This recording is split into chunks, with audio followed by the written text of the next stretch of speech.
العالمين والصلاة والسلام على خاتم الأنبياء وسيد المرسلين سيدنا محمد وآله وصحبه أجمعين. درود پاک پڑھیے دوستو.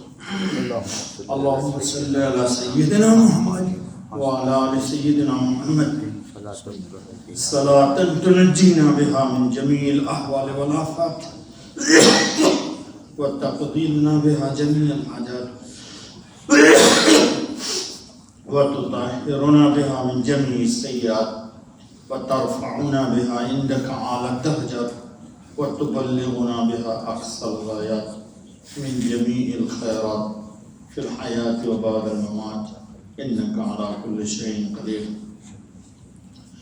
دوستو، آج کا خطبہ بہت مختصر آیا اور آج کل مختصر خطبہ اس کی وجہ یہ کہ گرمی بہت ہے. لوگ بیچارے مسجدوں میں گنجائش نہیں، باہر گرمی میں نماز پڑھتے ہیں.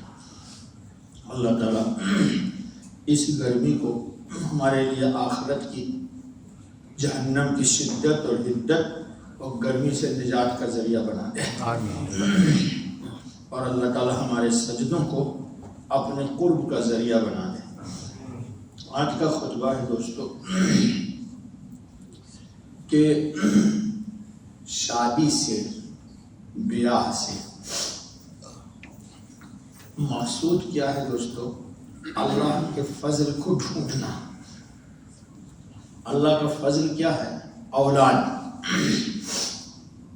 پورے خطبے کا مقصد یہ ہے کہ شادی سے انسان کو صرف ظاہری طور پر مسرت اور خوشی کا ارادہ نہیں کرنا چاہیے، بلکہ شادی سے انسان کو اولاد کی نیت کرنی چاہیے تاکہ اللہ تعالیٰ اولاد دے اور اولاد بھی نیک صالح دے، ہمارے اور آپ کی آنکھ کی ٹھنڈک کا ذریعہ بنائے. ہم اپنے ماں باپ کے لیے آنکھ کی ٹھنڈک کا ذریعہ بنے آخرت میں، دنیا میں. کہیے آمین. اور ہماری اولاد ہمارے لیے دنیا اور آخرت دونوں میں ہمارے آنکھ کی ٹھنڈک کا ذریعہ بنے. قرآن کریم میں آپ سنتے رہتے ہیں رب حب لی من الصالحین، اے اللہ مجھے نیک ذریت اور اولاد دے. قرآن کریم میں دعا ہے کہ حب لنا من ازواجنا و ذریاتنا قرۃ اعین، اے اللہ مجھے میری بیوی اور ذریت ایسی دے جو میرے آنکھ کی ٹھنڈک کا ذریعہ ہو، میرے ٹینشن اور ڈپریشن کا ذریعہ نہ ہو. جی اللہ یہ دعا ہم سب کے حق میں قبول فرمائے. وجعلنا للمتقین اماما، اور ہمیں متقیوں کا امام بنا. متقی ہی نہیں بنا بلکہ میں متقی کا امام بن جاؤں. اللہ تعالیٰ یہ دعا ہمارے حق میں بھی قبول کرے، آپ کے حق میں بھی قبول کرے. دیکھو تو خطبہ میں آ گیا کہ اللہ رب العالمین نے واللہ جعل لکم من انفسکم ازواجا، اللہ نے آپ ہی میں سے آپ کی بیویاں بنائی، یعنی انسان میں سے ہمارے لیے اللہ تعالیٰ نے ہماری بیویوں کو پیدا کیا.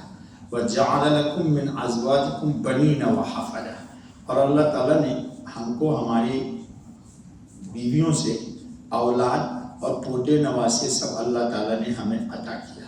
جی حضرت زکریا علیہ الصلوۃ والتسلیم نے دعا مانگی رب حب لی من لدنک ذریۃ طیبہ، اے اللہ مجھے اپنے فضل سے ایسی ذریت عطا فرما جو صاف ستھری پاک صاف ہو، ذریۃ طیبہ مزیدار ذریت ہو.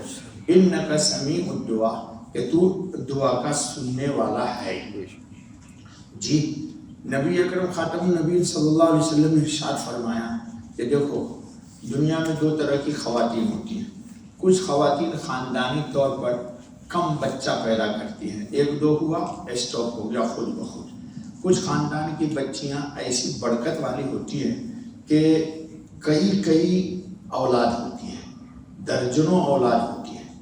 تو خطبے میں یہ آیا کہ آج کل لوگ، ہمارے یہاں ایک بہت گندا جملہ بولا جاتا ہے، اگلا بچہ جی ابھی نہیں اور دوسرا بچہ کبھی نہیں.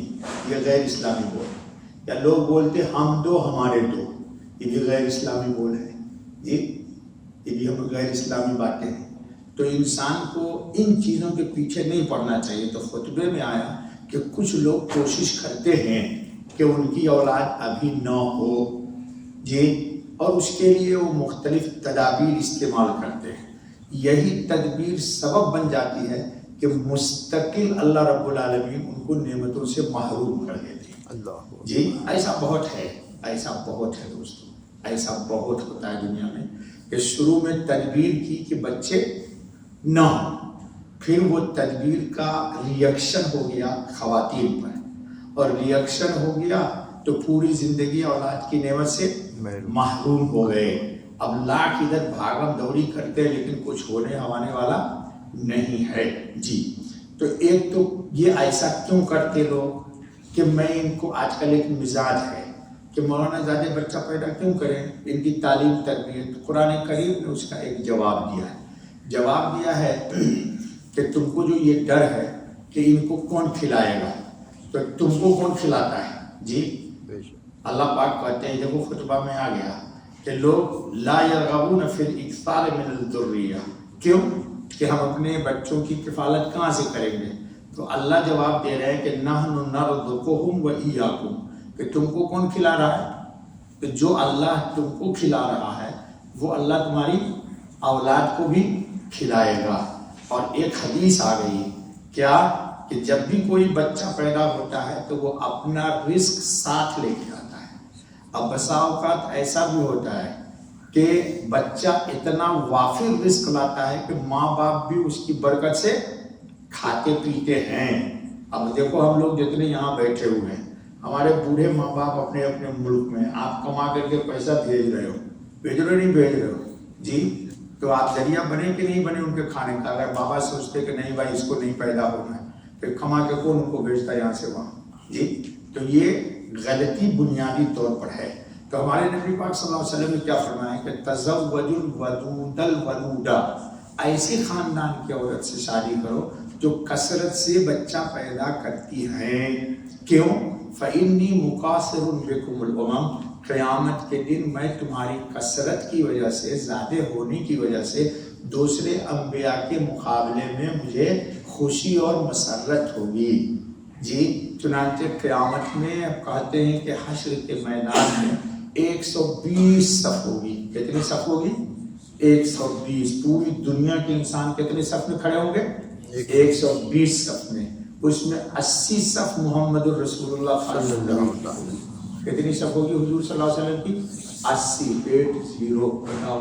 تو حضور اکرم خاتم النبی صلی اللہ علیہ وسلم اپنی امت کے کثرت ہونے کی وجہ سے اللہ کے نزدیک سرخرو ہوں گے کہ میری امت زیادہ ہے.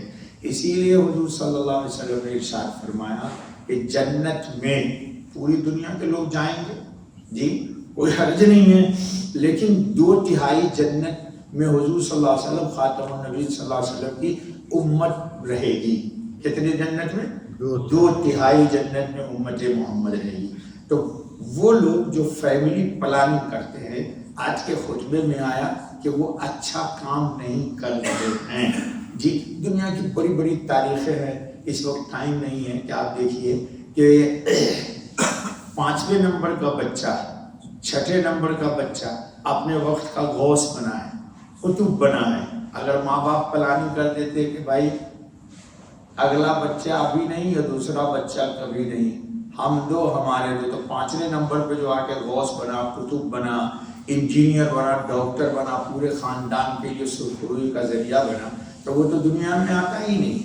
دیکھو دوستو اللہ تعالیٰ نے کہا ہے کہ وَمَا مِن دَابَّةٍ فِي الْأَرْضِ إِلَّا عَلَى اللَّهِ رِزْقُهَا، روزی اللہ نے اپنے ذمے رکھی ہے. اسی کو قرآن نے کہا کہ تم یہ خطرہ مت کرو کہ ان کو کون کھلائے گا، تم کو کون کھلاتا ہے. جی اور صحیح بات ہے کہ ہم کو اللہ کھلاتا ہے تو ہمارے بچوں کو نہیں کھلائے گا، یقیناً کھلائے گا. لہذا یہ جو سوچ ہے یہ غیر اسلامی سوچ ہے. جی غیر اسلامی سوچ ہونے کی وجہ سے اسلام اس کو پسند نہیں کرتا ہے. لہذا کوشش کرنی چاہیے کہ جو اللہ کی طرف سے آ رہا ہے اس کو آنے دیا جائے، روکا نہ جائے، اور اپنی طرف سے فیملی پلاننگ نہ کی جائے. جی اللہ رب العالمین اس کائنات عالم کو ذریت ہی سے چلاتے ہیں. میرے سامنے ایسی کئی مثالیں ہیں کہ لوگوں نے اس کے شروع میں تدبیر اختیار کی، دوا استعمال کی کہ ابھی نہیں ہونا چاہیے، یہ ہے وہ ہے وہ ہے، بعد میں معلوم یہ ہوا کہ وہی دوا ریئیکشن کر کے خاتون کو اور ان کا وہ جو قوت تولید ہے جس سے بچہ پیدا ہوتی ہے، جس کو آپ ہارمون یا پتہ نہیں کیا بولتے، وہ ایک دم ڈیڈ ہو جاتا ہے۔ اب لاکھ کوشش کرتے ہیں وہ اللہ کی طرف بندی ہو جاتا ہے۔ ہم ایک عام بات کہتے ہیں کہ شادی ہوتی ہے تو آدمی لوگوں کو کوئی پھول دیتا، کوئی خوشبو دیتا، کوئی کچھ دیتا، کوئی کچھ دیتا، سارے لوگوں کے لوگ ہدیے اور تحفے اور گفٹ کو قبول کرتے، اور رات میں جو اللہ پاک اولاد کی نعمت کا تحفہ دینا چاہتے والدین کو، میاں بیوی کو، دلہا دلہن کو، تو وہ لوگ اللہ کا تحفہ قبول کرنے کو تیار نہیں ہوتے۔ تو یہ کتنی بڑی افسوس کی بات ہے کہ مخلوق کا تحفہ تو ہم نے قبول کر لیا جو ختم ہونے والا ہے۔ کیسا پھول دے 2 دن بعد مرجھا جائے گا، کیسی خوشبو ہو 2 دن بعد ختم ہو جائے گی، لیکن اولاد کی خوشبو، اولاد کی نعمت جی انسان کی نسل کے بقا کا ذریعہ ہے، اور اللہ پاک اگر نیک بنا دے جی تو پوری دنیا میں سرخروئی کا ذریعہ ہے دوستو۔ انشاءاللہ ثم انشاءاللہ اللہ تعالی ہم سب کو عمل کی توفیق عطا فرمائے۔ بس دوستو۔